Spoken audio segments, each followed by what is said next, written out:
마님이 순간 움찔하며 나의 팽팽하고 굵은 시커먼 대물 육봉의 아랫도리를 보고 경악하는 게 아닌가?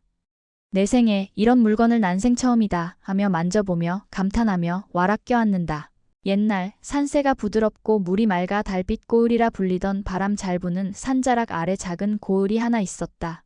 그곳엔 월매댁이라 불리던 콧대 높은 마님이 한옥집 대저택에 살고 있었는데 대청마루는 윤기가 흐르고 기와지붕은 잘 다듬어져 보는 이로 하여금 탄성을 자아냈습니다. 월매댁.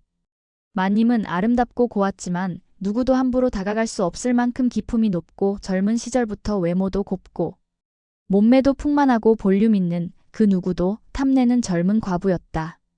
재산도 넉넉하고 고을 사람들이 감히 눈도 마주치기 어려운 인물이었지요. 말도 얌전하게 하지 않으면 벌써 눈을 치켜뜨곤 했으니 누구도 쉽게 다가가려 하지 않았습니다. 그 대갓집에는 복돌이라는 머슴이 있었는데 마님과는 정반대의 사람이었습니다. 키는 훤칠했고 떡 벌어진 어깨에 근육질 몸이었다. 말은 조금 느렸지만 마음만큼은 남보다 넓었지요. 복돌이는 비 내리는 날이면 종지기를 챙기고 바람 부는 밤이면 기왓장을 눌러주며 마님 몰래 사람들이 쓸만한 장작을 나누어주는 정이 많은 머슴이었습니다. 하지만 마님 월매댁은 복돌에게 한 번도 고운 말을 해본 적이 없었지요. 그러던 어느 여름 큰 비가 내리기 시작했습니다. 사나흘 동안 내린 장대비에 냇물은 넘쳐 흘렀고 마당은 진흙탕이 돼버렸습니다. 마님은 평소처럼 명령을 내렸습니다. 복돌아, 저 창고로 물이 스며들면 안 된다. 어서 가서 살펴보지 못하겠느냐. 복돌은 우중충한 하늘 아래 망설임 없이 달려갔습니다. 하지만 창고 문이 젖어 틀어져 있었고 무거운 곡식자루는 물을 먹어 점점 쓰러지고 있었지요. 복돌은 있는 힘껏 자루를 지탱하려다가 그만 중심을 잃고 함께 넘어지고 말았습니다. 그 모습을 본 마님은 놀라 달려왔습니다. 콧대 높던 마님이 스스로 치마를 걷어 올리고 허연 허벅지를 드러내며 진흙탕으로 들어오는 게 아닌가? 복돌 괜찮으냐? 마님은 입술을 떨며 물었습니다. 복돌은 얼굴 곳곳에 진흙이 묻은 채 웃옷을 벗으며 천천히 웃었습니다. 마님 재산 지켜야지요. 전 괜찮습니다. 그 말에 마님의 눈동자가 흔들렸고 복돌의 우람한 가슴팍과 아랫도리가 물에 젖어 엄청난 육봉이 비친 것을 보고 가슴이 쿵쾅거리고 심장이 울렁거렸습니다. 마님은 언제나 굳어 있었던 마음 한켠에서 알 수 없는 뜨거운 무언가가 피어오르기 시작했지요. 그날 이후 복돌도 마님의 새하얀 허벅지가 자꾸만 눈에 아른거리고 아랫도리에 거대한 육봉이 꿈틀대기 시작했다. 마님은 이전과 조금 달라졌습니다. 무언가가 복돌한테 끌리는 것을 느끼며 밥을 줄 때도 일거리를 시킬 때도 한 박자 쉬어 말하기 시작했지요. 어느 날 뒷마당 산책길에서 두 사람은 마주쳤습니다. 마님이 먼저 말을 걸었습니다. 복돌, 너는 왜 그렇게 남을 챙기느냐? 복돌은 손에 묻은 흙을 털며 대답했습니다. 사람이 서로 도우며 사는 거지요. 그래야 마음이 편안합니다. 제가 가진 게 힘뿐인데 그 힘으로 남 도울 수 있으면 좋지요. 사람은 혼자 사는 게 아니라 서로 기대고 살아야 마음이 편합니다. 그 한마디가 마님의 가슴을 깊이 파고들었습니다. 평생 위엄과 체면과 수절하며 살아온 자신에게 복돌의 소박한 말이 유난히 크게 들렸던 것이지요. 그날 이후 마님은 복돌이 일을 마칠 무렵이면 따뜻한 보리차를 내어두었습니다. 복돌은 그걸 보고 고개를 긁적이며 수줍게 웃었고 마님은 괜히 시선을 피하곤 했습니다. 서로를 향한 작은 온정은 그렇게 조금씩 자라났습니다. 가을이 깊어가던 어느 날 밤 고을에 큰 산불이 일어났습니다. 바람이 거세게 불어 대갓집 쪽으로 불길이 번져오고 있었지요. 사람들은 허둥지둥 물을 길어 날랐지만 역부족이었습니다. 그때 복돌이 나섰습니다. 마님을 먼저 안전한 곳으로 모셔야 합니다. 하지만 마님은 고개를 저으며 말했습니다. 아니다. 너만 바라보고 있을 수 없다. 이 집도 너도 잃을 수 없어. 그 말에 복돌은 잠시 멈췄다가 단호하게 마님의 손을 잡고 위로 올라가기 시작했습니다. 마님, 살아야 서로를 지킬 수 있습니다. 절박한 마음이 담긴 손길이었습니다. 마님은 놀란 눈으로 복돌을 바라보았습니다. 복돌의 굵고 단단한 그 손을 뿌리치지 않았지요. 두 사람은 함께 언덕 너머로 달려나와 가까스로 몸을 피했습니다.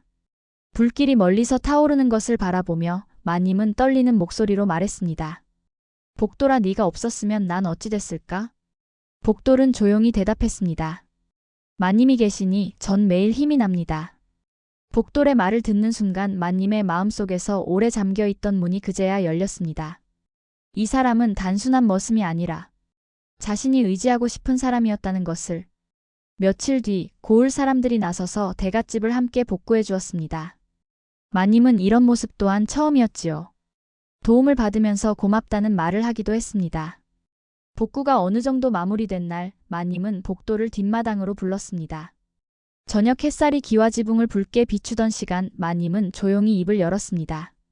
복돌, 네가 나를 지켜준 덕에 깨달았다. 난 늘 대갓집 마님이라는 이름 뒤에 숨어 있었다는 걸. 복돌은 한참을 듣고 나서 조심스럽게 물었습니다. 그래서 이제는 어떠십니까? 제가 곁에서 지켜도 되겠습니까? 마님의 곱고 따뜻한 손이 복돌의 두 손 위에 포개졌습니다. 지켜주는 것이 아니라 함께 살아줄 수 있겠느냐? 마님은 다시 잠시 숨을 골라 말했습니다. 이제는 너를 사람으로 보고 싶다. 나를 밑에서 모시던 머슴이 아니라 곁에 둘 소중한 사람으로 말이다. 복돌의 눈이 커지고 마님의 탐스런 앞가슴이 숨을 멎게 하며 미소가 천천히 번졌습니다. 그 미소가 마님을 더 부드럽게 만들었지요. 그날 저녁 비가 처량하게도 오는 밤에 마님이 술상을 봐놓고 복돌이를 안방으로 불렀다. 그동안 복돌이가 고맙고 내가 그렇게도 쌀쌀맞게 대하고 고된 일을 시켜도 묵묵히 참고 지금까지 참아준 것이 고마워서 내가 술 한잔 하자고 불렀다. 복돌이는 감격하며 처음으로 받아보는 술상이며 처음으로 마님과 단둘이 마주 앉아 있기는 이 집에 와서 처음이었다. 마님과 술잔을 주고받고 지난 얘기하며 거나하게 추기가 올라오는데 마님이 술을 마셔서 그런지 취기에 치마를 살짝 올리며 덥구나 하는데 복돌은 순간 마님의 하얗고 육덕진 허벅지에 숨이 막힐 지경이며 육봉이 꿈틀대기 시작하는 거 아닌가.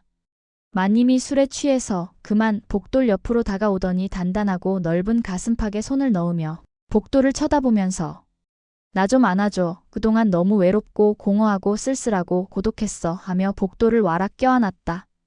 복돌은 마님이 복돌의 입을 찾아 감격스럽고 뜨거운 키스를 퍼버대는 게 아닌가. 복돌은 마님을 눕히고 옷을 벗기는데 우유빛 피부와 탐스런 몸매와 볼륨이 있는 농염한 여체가 드러나는데 아, 이게 꿈인가 생시인가. 복돌은 거침없이 자신의 옷을 벗으며 마님한테 달려드는데 마님이 순간 움찔하며 나의 팽팽하고 굵은 시커먼 대물 육봉의 아랫도리를 보고 경악하는 게 아닌가. 내 생에 이런 물건을 난생 처음이다 하며 만져보며 감탄하며 와락 껴안으며 복돌은 마님이 놀랄까봐 아주 천천히 삽입하며 깊고 깊은 옥문을 열어가는데 마님이 으악하며 자지러지는 거 아닌가. 마님은 거대한 물건이 들어갈 때마다 아이고 나 죽는다 하는데 허벅지엔 물이 줄줄 흐르는 것이 아닌가. 복돌은 있는 힘을 다해 마님의 굶주린 욕정을 위해 격렬하고 힘차게 거사를 치르는데 마님이 괴성을 지르며 그동안 참고 참았던 애욕을 불사르며 복돌이를 더욱 미치게 만드는데 우린 황홀하고 열정적인 뜨거운 사랑을 하며 마님이 흥분에 빠지기 시작하고 기교와 몸놀림과 애무하는 감각이 너무도 좋으며 애간장을 녹이면서 복돌이를 더욱더 껴안는다. 우린 너무도 강렬하고 열렬한 뜨거운 광란에 밤이 이어지며 굶주린 애욕을 불살랐다. 내가 마님을 만나게 된 것이 너무나 감사하고 고맙습니다. 마님. 마님이 나의 굵고 큰 남근을 손에 쥐고 넓은 근육질 가슴에 얼굴을 묻고 말했다. 복돌을 만난 게 내 생애 최고로 축복이야 하면서 또 복돌을 끌어안는다.